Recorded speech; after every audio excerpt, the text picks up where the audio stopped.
কলকাতার দুর্গাপুজো 2.5 কোটি মানুষ রাস্তায় নামে দেখার জন্য, 25 মিলিয়ন।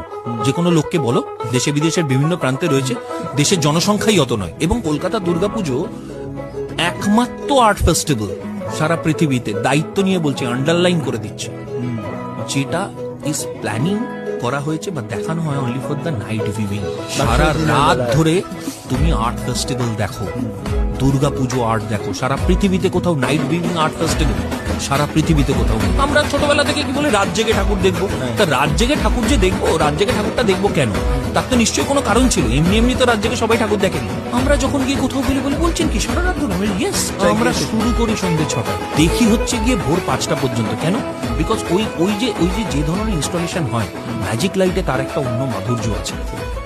এবং এটা একটা গ্রেট রিজন কলকাতা দুর্গাপুজোকে ওয়েল অ্যাহেড নিয়ে চলে যাবার জন্য। কলকাতা শহরবাসীদের কাছে যারা অবাঙালি, তাদের কাছেও কিন্তু দুর্গাপুজোটা এতটাই